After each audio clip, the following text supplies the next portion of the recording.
नमस्कार, मैं हूं आपके साथ पूर्वी राय और आप देख रहे हैं बोलूंगा तो पोल खोलूंगा न्यूज चैनल। आइए बढ़ते हैं आज की हेडलाइंस की ओर। 6 राज्यों की 7 विधानसभा सीटों का रिजल्ट। यूपी की घोसी से एसपी आगे, भाजपा 1 पर जीती, 4 पर आगे, कांग्रेस को 1 सीट पर बढ़त। G20 मंडपम में AI एंकर करेगी विदेशी मेहमानों का स्वागत। जन्माष्टमी के दिन कलाकार की मौत, स्टेज पर परफॉर्म करते समय रोहित को आया दिल का दौरा। हाईकोर्ट के हरियाणा डीजीपी को आदेश, पुलिस FIR में आरोपियों के धर्म को शामिल न करें, क्या कदम उठाएंगे, एफिडेविट दे हरियाणा। 24वीं सर्वखा पंचायत ने मोखरा स्टेडियम में हुए घोटाले को लेकर की पत्रकार वार्ता। अंबाला में जीआरपी को मिली फौजी की लाश, पत्नी के फोन पर मैसेज आया, मैंने आपके पति को खुदा के पास पहुंचा दिया है। भारत जोड़ो यात्रा में भी एक साथ नहीं जुड़े हुड्डा और किरण गुट के कार्यकर्ता।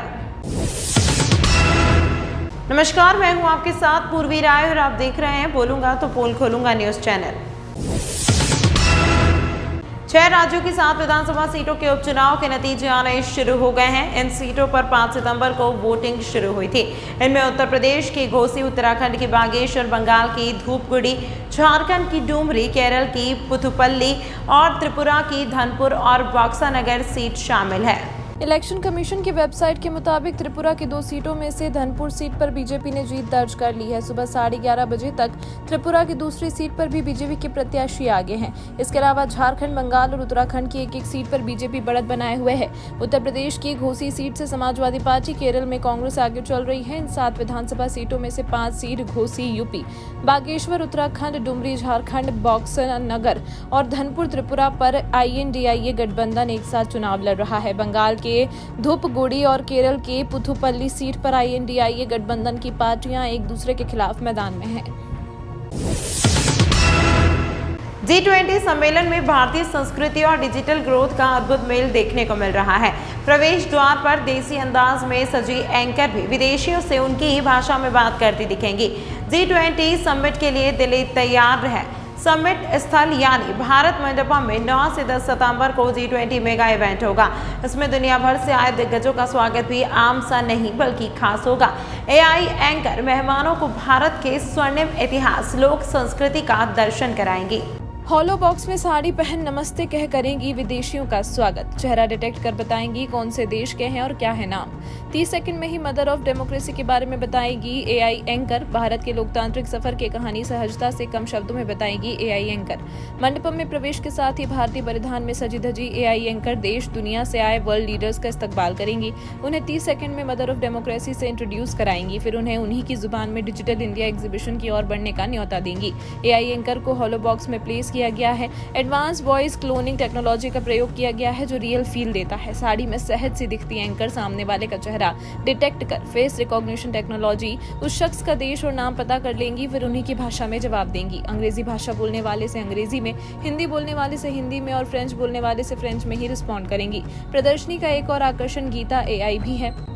एक कियोस्क है जिसमें भारतीय धर्म ग्रंथ भगवद गीता के जरिए जीवन के गूढ़ प्रश्नों का उत्तर दिया जाएगा। आर्टिफिशियल इंटेलिजेंस टूल गीता के किस श्लोक या अध्याय के सहारे ये जवाब पूछने वाले तक पहुंचा रहा है, इसका भी जिक्र होगा। इलेक्ट्रॉनिक्स एवं सूचना प्रौद्योगिकी मंत्रालय ने भारत मंडपम में ये डिजिटल इंडिया का संसार बसाया है। Haryana news desk. हिसार में जन्माष्टमी के दिन शहर में एक कलाकार रोहित की मौत हो गई। रोहित सुदामा का अभियान कर रहा था। इसी दौरान मंच पर उसे हार्ट अटैक आया और वह नीचे गिर गया।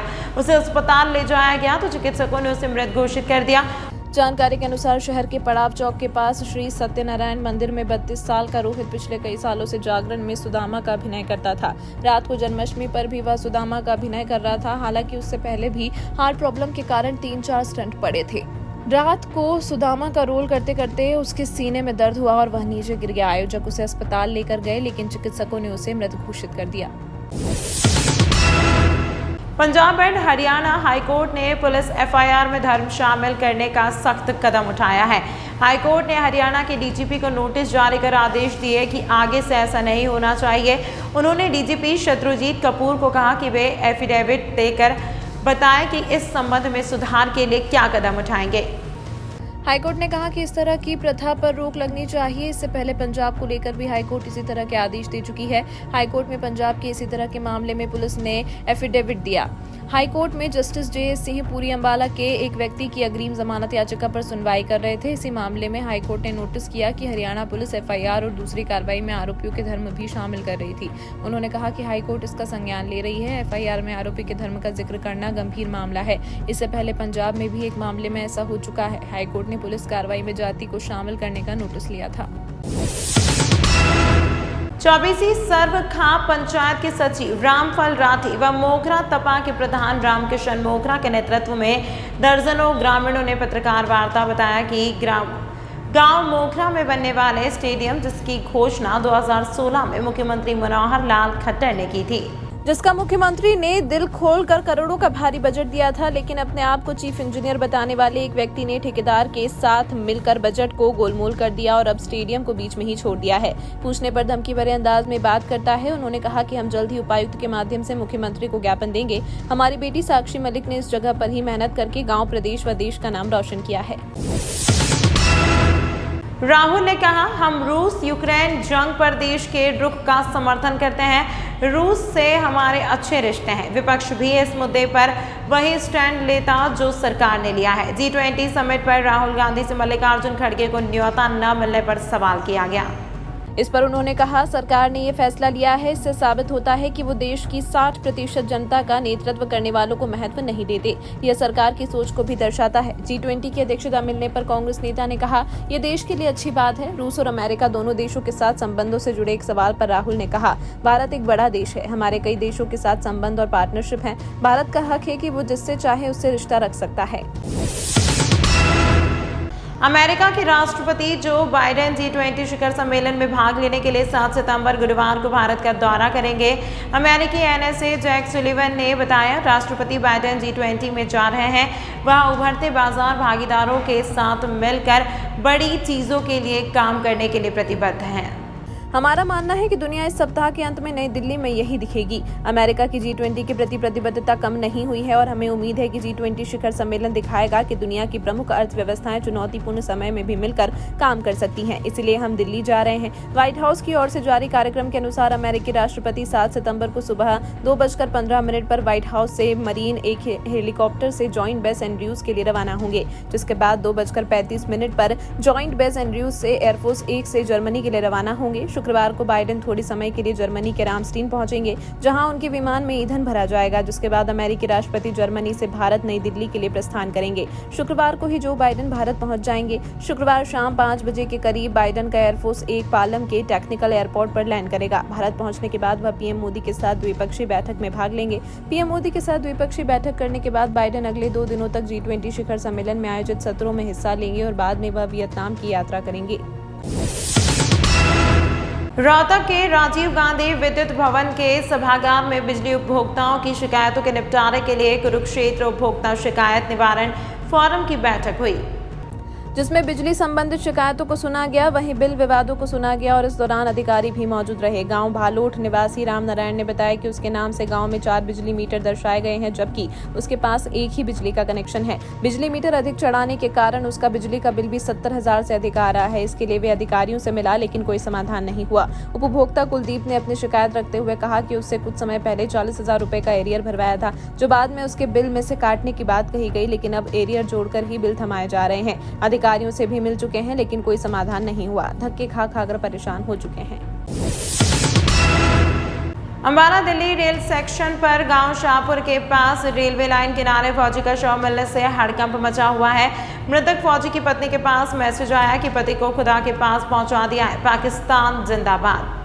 इस मामले में अब पुलिस के साथ ही खुफिया एजेंसियां भी सतर्क हो गई हैं। अम्बाला में जन्माष्टमी पर्व मनाने के लिए 6 सितंबर की शाम अम्बाला कैंट की सिग्नल यूनिट के लिए निकाला फौजी लापता हो गया।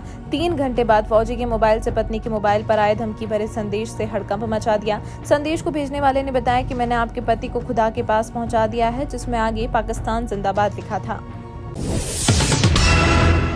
भिवानी अखिल भारतीय कांग्रेस कमेटी के आह्वान पर वीरवार को भारत जोड़ो पद यात्रा के दौरान कांग्रेस नेताओं की गुटबाजी एक बार फिर से जग जाहिर हो गई है। किरण और हुड्डा खेमे के कार्यकर्ताओं ने अलग अलग जगहों पर सड़कों पर उतरकर पद यात्रा निकाली।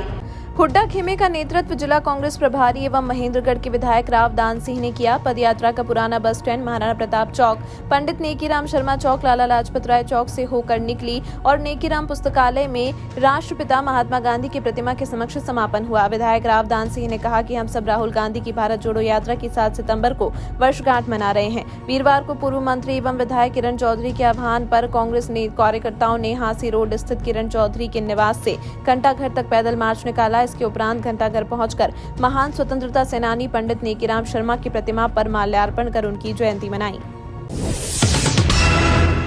तमाम महत्वपूर्ण खबरों के लिए देखते रहिए बोलूंगा तो पोल खोलूंगा न्यूज चैनल।